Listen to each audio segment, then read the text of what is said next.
Welcome everyone. We are live here today at Metro Bank and we will be talking all things mentoring. So we're doing a live podcast here today. We've got our audience here. Can we hear our audience? Yay! Woo! Okay, so I'm here with two amazing people who do a lot within the Birmingham community, do a lot for young people, do a lot around mentoring. So I've got Antonio and Carolyn here. Would you guys like to say hello? Hi guys. Hello everyone. So what I'm going to get Carolyn and Antonio to do is introduce themselves and what they do. So, floor is yours, guys. You go first. So I'm Antonio Henry. I'm a co-founder of a company called Made CIC. We do outreach support, we do arts, we do mentoring, and we focus predominantly on schools, but we do a lot of work in the community, especially more myself with high-risk individuals, but I can mentor practically anyone that comes in front of me. And it just comes from a passion of just wanting to help people and want to see people grow. But I'll talk more about that later. Thanks. And thanks Melinda for having me here. So I'm employed by Aston University, and for the last 10 years I've been running a program called Be Seen, which Belinda came on back in the day, and it's a student and graduate startup support program. So we help people who have a business idea, and we help them develop it through some small amounts of funding, training, mentoring obviously, and some office space. I also do some work with our students and graduates at Aston University to just to make them aware of sort of self-employment. They may never end up starting their own business, but they want to be more enterprising. They want to develop some skills that will help them in their careers. Amazing. So could you give us a little bit more, especially Antonio, in terms of like what kind of mentoring you guys do? So obviously know yours is to obviously more business. Antonio, what's yours? So mine mainly focus on more trauma-informed counselling approach. And we work with young people. We kind of understand where they've come from, understand their journey, and uplift them. The predominant work that we do with high risk, so we start with that. The high risk work that we do is we understand that we have a large amount of young people that we are involved in criminality or at risk of exploitation, or potentially have been shot or stabbed or on the verge of something happening. We then go into that environment. It may be an area that they feel comfortable with, and then we support them to basically get them out and distance them away from gangs. Our works that we do with schools is basically with young people that are low in attendance or potentially have behaviour issues or at risk of management or exclusion. So we help them basically improve their attendance and get back to being what the school would call normal, but we use creative methods to do that. And then the last part is we do community project and outreach, where we support young people into things like gym, into things like arts or wherever they may be, or even into the corporate sector. Amazing. And Carolyn? Yeah, so we talk about business mentoring through Be Seen, but I think that can take a couple of forms, because we're really focusing on the founder themselves. So yes, they might want some expertise around the business side of things and how to grow their business, but equally they might need some support because, you know, as you will know, Antonio, running your own business can be tough. So they may need some support to keep going, you know, to develop some resilience, just have a sounding board, maybe just to check in that what they're doing is okay. So it's got a sort of dual focus really. So both different types of mentoring, but still supporting people. And I've worked closely with both of you, and what you both do within the community is amazing. Hence why we have asked you obviously on the panel. But it would be great to understand why you do what you do, or why is it important to you? Yeah, sure. I really love my job. I just feel so fortunate to have kind of stumbled into it really. I took a sabbatical from my previous role to run Be Seen, and it's just been amazing. And just I think with the mentoring, because it's certain parts of the project we run are paid for, but the mentoring is pro bono. And so I think you talked about the passion, so I think that really becomes clear with the mentors that we work with. They're not doing it to get paid, and I think that's quite key. I know there are some paid mentor roles, but for our mentors, they're doing it because they want to give back, they want to sort of guide Not all of our entrepreneurs are young, but the majority of them are young, and so they want to help guide them, but they're doing it for the right reasons. It's not an ego trip, or it's not, as we said, not to get paid, but it's just because they want to. A lot of them have done well in their own businesses and want to to help support some of the younger generation. But I think equally they gain a lot from the experience as well. For me, mentoring is very, very much a two-way street. So the mentors talk to us about how they admire their mentees, how they might help them sometimes maybe with their tech, or just with perhaps what young people are thinking these days. So they definitely get a lot about the experience, from the experience as well. No, definitely. And I would say that the BCing program was amazing. I went on the program in 2017. I became a mentor on the program in 2020, I think it was. And last year I was very fortunate to be able to interview the new people coming onto the program. So to be able to kind of experience BCing and Aston Enterprise from all angles has been amazing. And I know the young people are really appreciative of all that you do. So Antonio? Mine is slightly different. Mine is, I've come from a place where kicked out of school, been to multiple schools, didn't go to school in year 10, was very lost at a certain point in my life, and then there was one person that literally gave up their time, and they didn't need to do it, but they gave up their time and actually said, you know what, I believe in you as a young person. And that person actually changed my life to say, you know what, actually, I can see the behaviors that you've done, and you was compassionate to understand that I was lost, but you gave your time. And then I started to think that, well, if someone can give their time and they didn't need to, they don't literally just saying, I just want to help. And that made me sit down and see that there was another light to the area and the situations I was in. And I started to model that person's behavior. And when I started to grow up, I started to be thankful for that person. That person was a person that even married me, like was my master of ceremony at my marriage, where it was so appreciating that this person was always through my journey. And I said, I want to be that person for the younger people that I engage with on a day-to-day basis, because when you're around certain environments, we don't have that, and sometimes we don't see that. So that's how it all started, was me giving up my time, literally to be in the areas where these young people were, by just saying, you know what, if someone's going to be there, and these what they would call negative role models are going to be there, it's better that you have a positive one as well.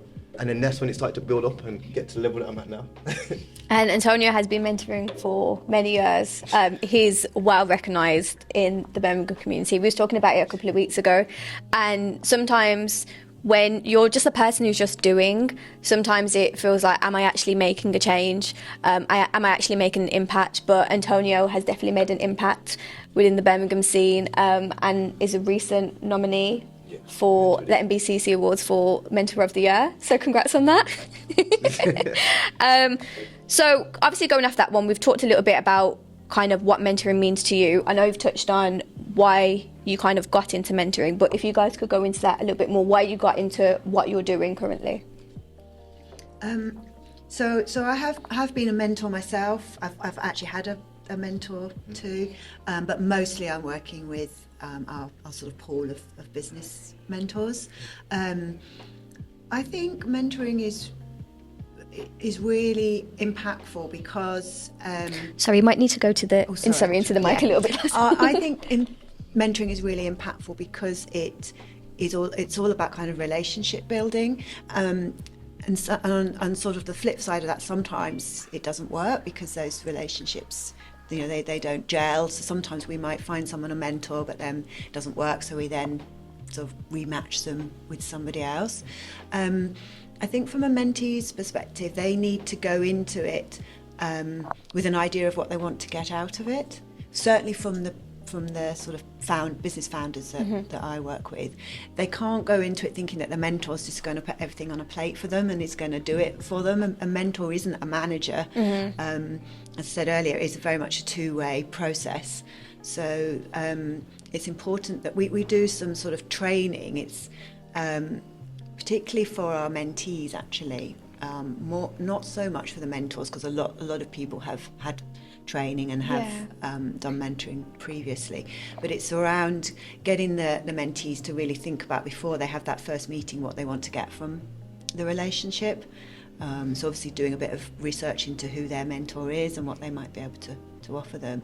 But most importantly, probably going into it with an open mind, rather than a fixed mindset. Sometimes people come to us and they have a very fixed idea of what they want in their mentor, and that can be a good thing, but equally it can be a bad thing because they won't engage with a particular mentor because they don't think that mentor is going to give them what they want. But actually, until you start having those conversations, you don't know what doors might be open to you. What a lot of our mentors do is they're able to open their networks up for some of our founders, which is super helpful, but they probably only start doing that once that trust has been built. I think that's a really important thing in the mentoring relationship, is to build that trust. And once because they're not going to want to open up their doors to all their network for somebody who's a bit flaky, who maybe isn't going to sort of turn up if they make an appointment for them, or doesn't deliver on what they say they're going to deliver. So I think building that trust in the relationship. We've got mentors and mentees that they've kind of moved on from that mentoring relationship and now they're firm friends. I think Antonio, you mentioned with your mentor, they've moved on to sort of a friendship phase, and they've known each other for sort of 10 years, and that's really, really nice to see. I think when it comes to kind of mentoring relationships, like you said, when you feel that they've got to a stage where it's like, now I can kind of open my networks to you and kind of put you on platforms as well. Obviously, like you said, that takes time to build it up. And a lot of times when mentors come to you, what they think they need help with and what they actually need help with are two separate things. Business mentoring, youth mentoring. I've had a lot of mentors that are like, yeah, I want to do this with my business, or this is what I need to help in. But by the end of it, it's something completely different that they actually need support with. And sometimes mentors can help you see who you are, even without telling you who you are. And that's why I think mentors are so great. But yeah, Antonio. Can you ask the question again? What made you want to get into mentoring? So, what made me want to get into mentoring was actually realizing that the voice of the youth matter. When it comes to this mentoring space, what I found was that a lot of the times it was mentors telling youth what they want to do, but actually not listening to what the youth actually wanted to do and how they want to develop their own lives.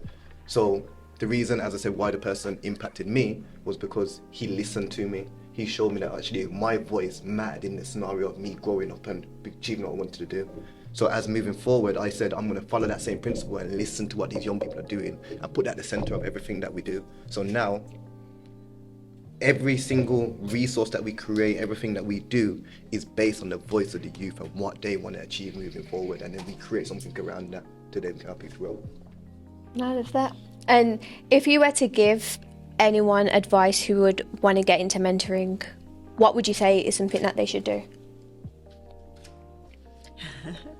I think Antonio's point there about listening is really key. It's like mentoring and coaching are quite similar, and it's really important to listen. They say obviously you've got 2 ears and 1 mouth for a reason, and it's about asking those open questions and encouraging people to have that confidence to talk to you, But also I think it's important that there is some kind of outcome as well. You could be in danger of just being a listening shot, but then actually not being able to convert that into sort of some positive action. Definitely. So what I would advise someone to do is, first off, do it for free.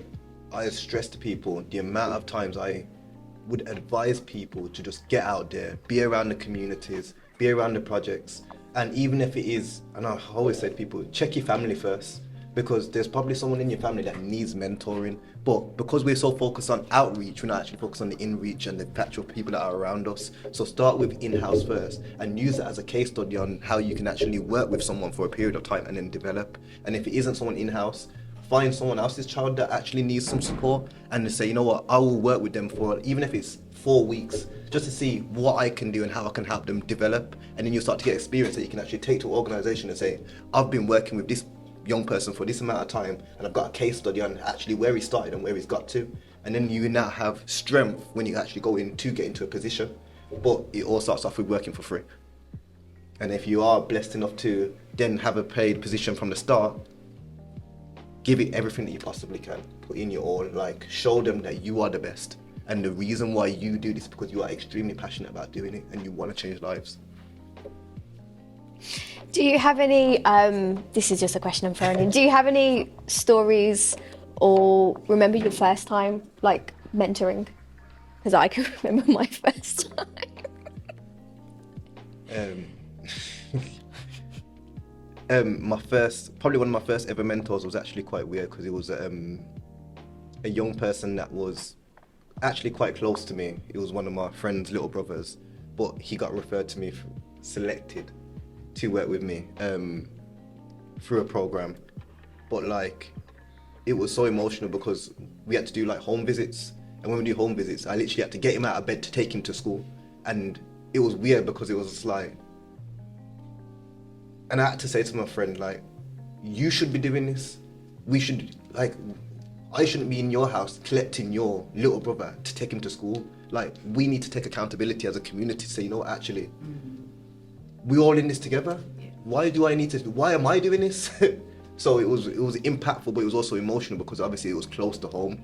And that's what sometimes hurts, because obviously a lot of the people that we work with are basically our community, are our young people, are our friends, kids and whatnot. So it's tough sometimes doing it because then you remember this. Oh, definitely. Carolyn? So I've mentored some students who are looking for their placements, and that was a real eye-opener because some of them will be helping them by sort of maybe doing some mock interviews and things, and some of them just couldn't even talk to me, and that's such a shame because you knew there was a lot inside them, but they just couldn't. And how are you ever going to get a job if you can't sort of speak to somebody in an interview? But months and months later, they came to me and said that they managed to get a job, and it is just really fulfilling, and you just, because I think that whole kind of interview situation is so unusual, but it's so important. It is. And I think what you were saying about community as well, raising a child, it takes a village to raise a child, and I really learnt that through mentoring, is that it can't just be a mentor that's supporting the child, but it has to be more than one person, and it has to be, they all have to be kind of connected. So it's about doing that. So I want to open the floor now to you guys. Do you have any questions? If you have any questions, I'd like you to kind of come up and sit in this place, introduce who you are, and then ask our lovely panellists. Any question that you'd like. So does anyone have any questions? Introduce who you are. Alright, so my name is Richie. My main question to you guys is, when it comes to mentoring, what would you say is the hardest thing, if that makes sense, that you kind of have to deal with? Okay. One of the hardest things that I have to deal with, even still to this day, is realizing I can't save everybody.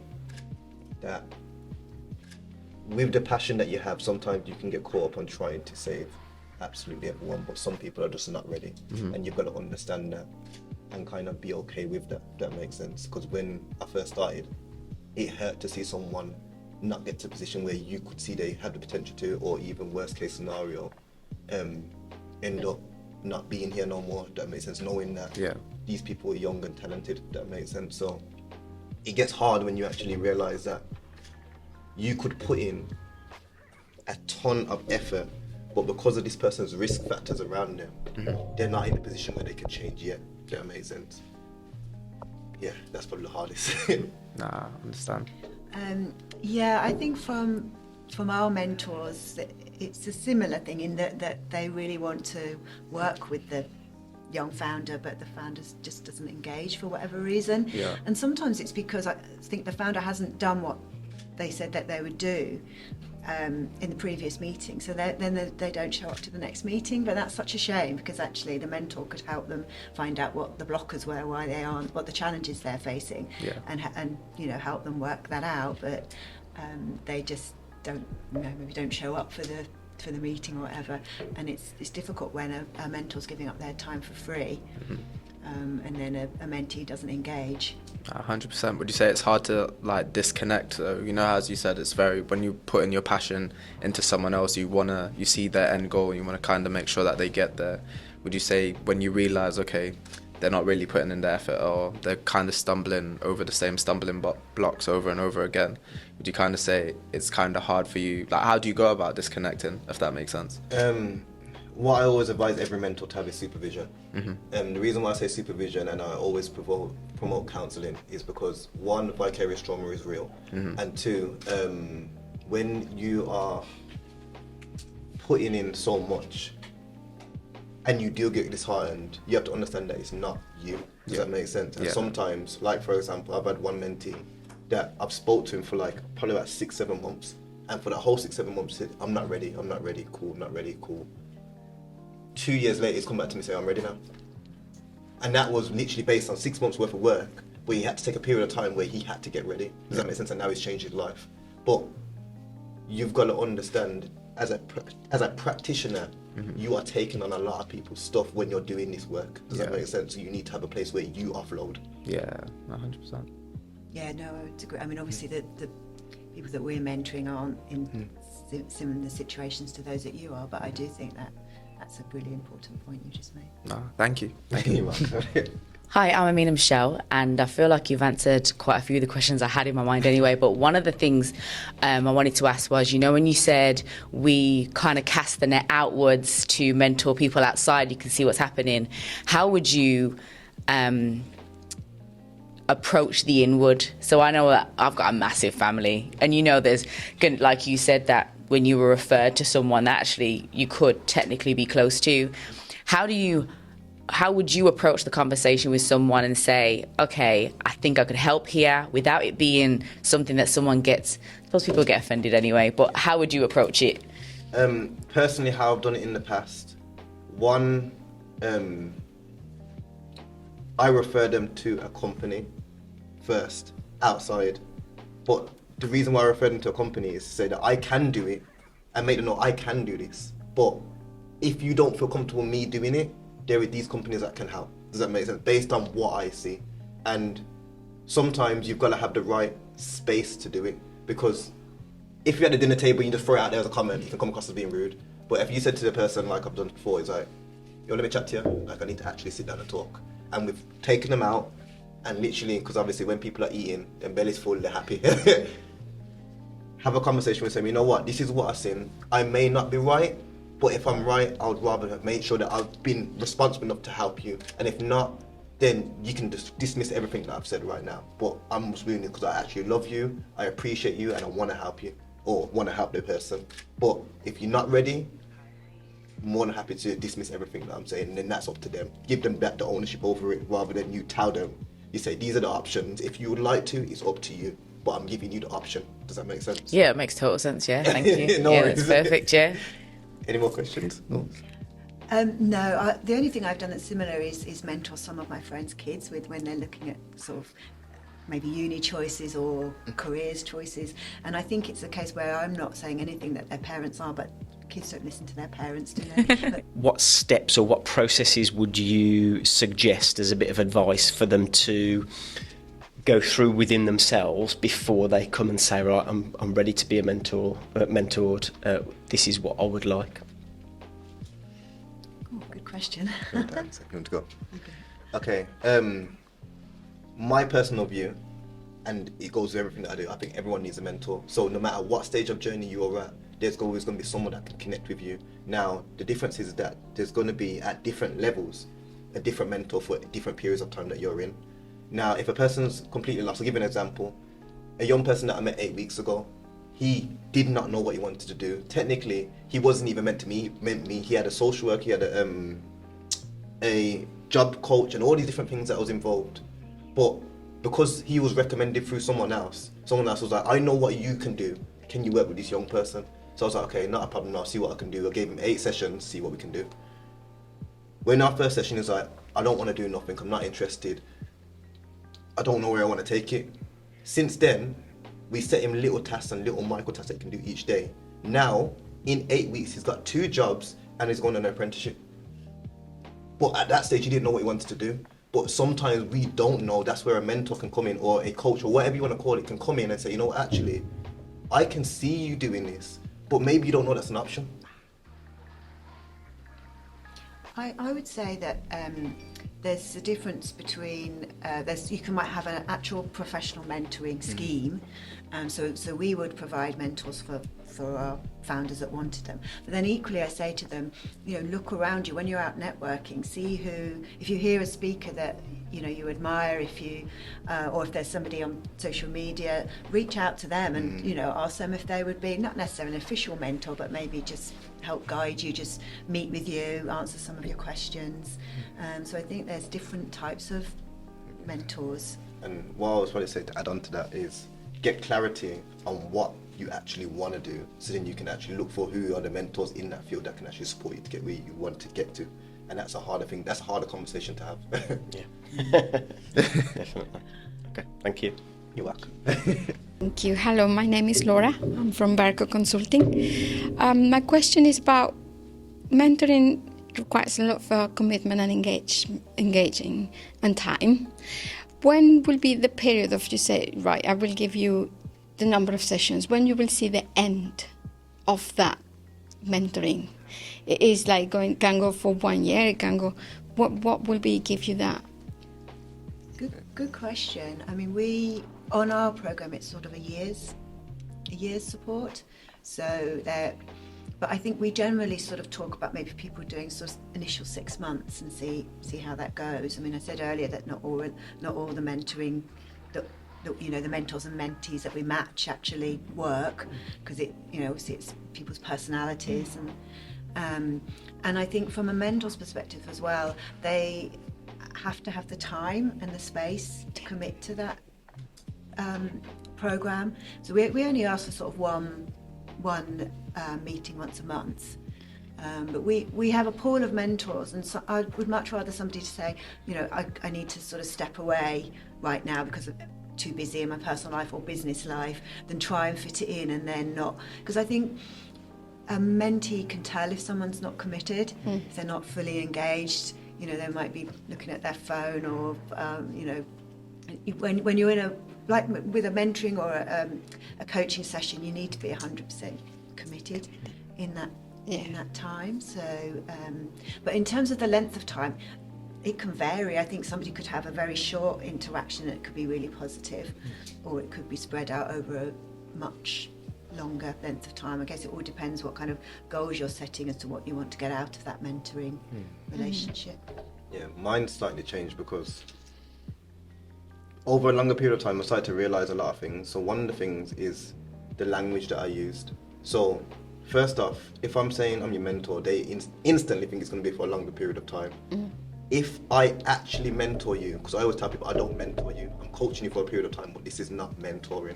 The reason why I say that is because when I am your mentor, I am committed to you to the end. That's someone that's literally like my little brother or my daughter or whatever it may be, because I am committed to you to the end. In a period of time where it's an intervention, that intervention is literally for a period of time. They know that, but my main goal is to get you where you need to get to in that period of time, and then refer you out to somewhere else, if that makes sense. So you are now going to either another program that I'm doing, so you're still in contact with me, but you just haven't got that one-to-one support like how it was before, if that makes sense. Yes. Or it may be I touch base with you every other month or every month or whatever it may be, or whatever we've agreed. The reason why I say that is because with young people, or even with adults, we don't like letdown. And when we get an expectation of what this person's going to deliver, and then that person doesn't deliver it, and now we feel let down, and then we're going to end up in a problem and start referring back to the behaviours that we've done before we actually originally started. And that's not because that work that we done was bad, it's because the work that we done was impactful, but now that person's in there, we become dependent on that person, if that makes sense. So now I give you the end result to say that this is where we're going to go, but after that, this is what we're going to do. Does that make sense? So it's about clarity on the whole journey. Yes. Yeah, because I think on that, something that we maybe haven't mentioned is how a mentoring relationship should be empowering the individual to go off and do stuff on their own.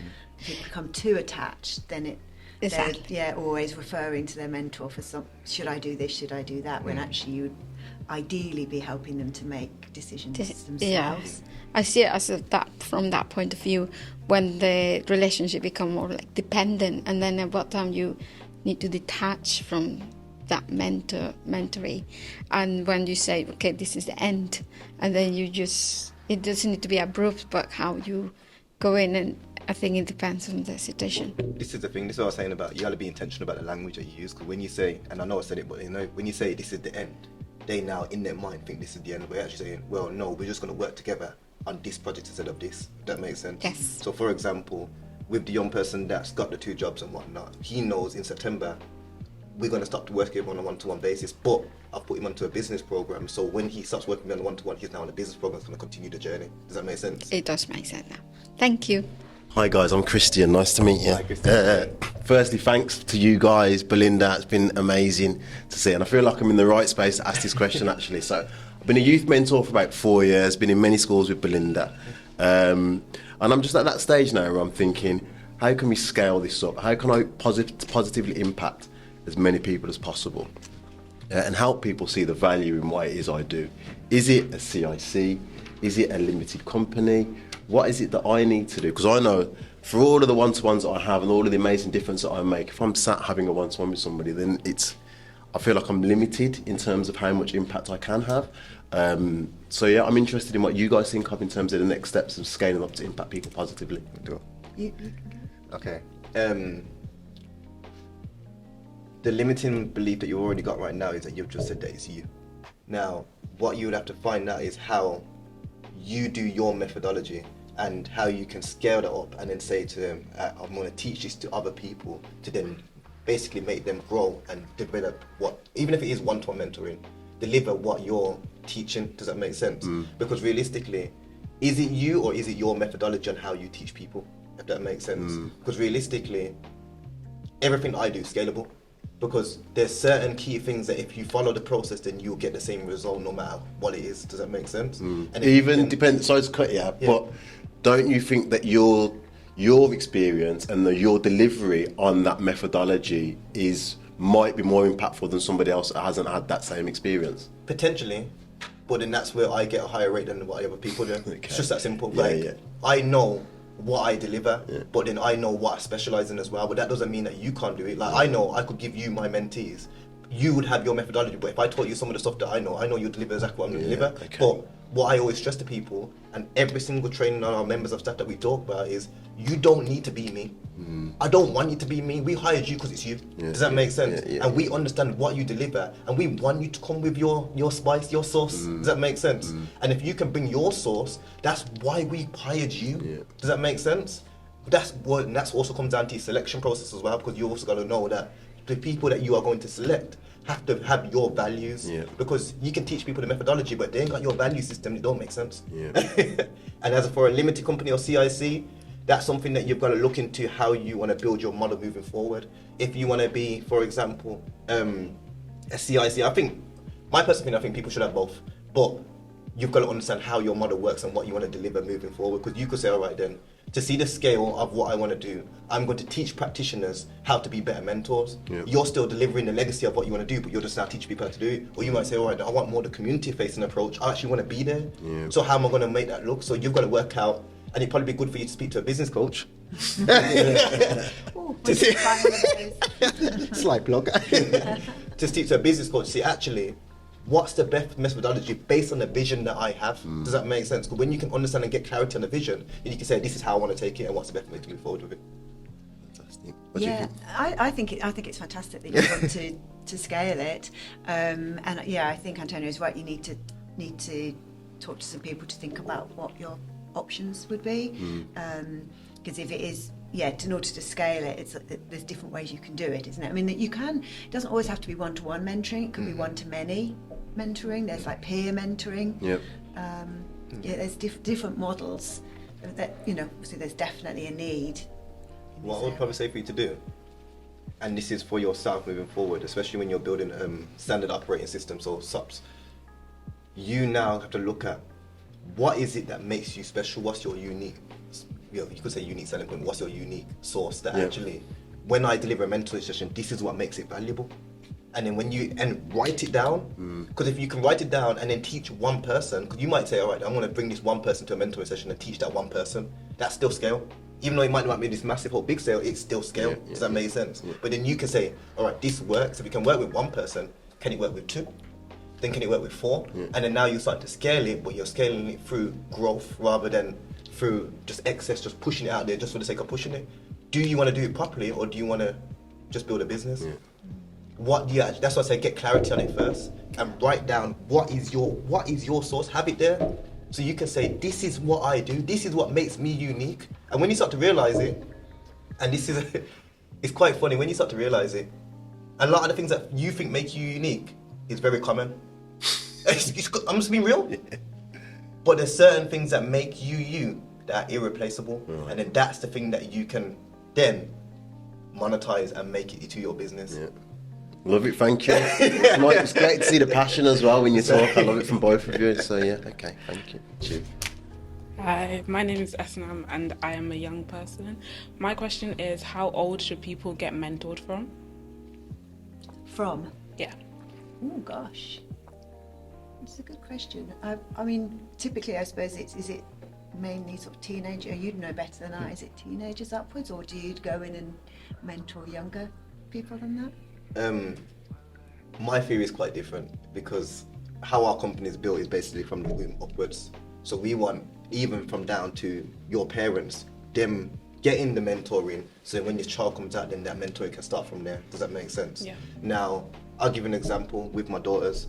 From young, I teach them emotional resilience, I teach them emotional regulation, I teach them all the stuff that I'll teach an adult, because realistically they still have to learn it. Does that make sense? But it's just the toolkit's different, but the methodology is the same. Does that make sense? Yeah. So realistically, you teach them the same principles, you just teach them it different. Does that make sense? Like, for example, my daughter's got this book called, what's it called? Raw is Raw. And it teaches them about being angry. And when you feel angry, what do you do and how do you calm down? Adults need that. Like, let's keep it real. But you can't give an adult a children's book, because I'm like, what is this? But the methodology is the methodology is the same. The toolkit's different. Have you had a mentor? I did in lockdown. I think the last lockdown that we had, I had a mentor for a little bit. So my question would be, why don't you have a mentor now? I don't know.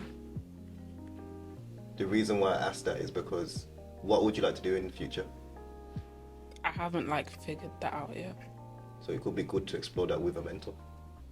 Just so you have a bit of clarity on where you want to go. And even if it isn't set in stone, you actually at least have a vision of where you could potentially get to. Personally, a lot of our mentors are all your age, because we realize that the voice of your voice is valuable. We can speak the language and we can try to imitate, but the reality is we don't know you like how you know you. Does that make sense? So if you, as a young person, can mentor other people around you, you're already in a position. And for me seeing you, I wouldn't guess your age, because you are an incredible young person. And to do what you're doing today, to give up your time, you are already a mentor, and I'm inspired by you.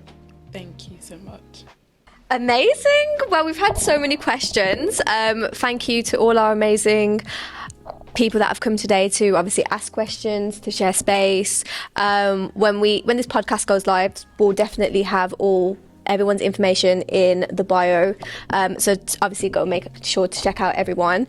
Again, thank you, Antonio. Thank you, Carolyn. When can people find you? LinkedIn, I guess. LinkedIn? Yeah. LinkedIn, Instagram, Facebook, Mr. Antonio Henry or Antonio Henry, and Made CIC on all platforms. Amazing. Well, thank you guys so much. I hope everyone has enjoyed. Wasn't nothing like that. Man, it wasn't nothing like that.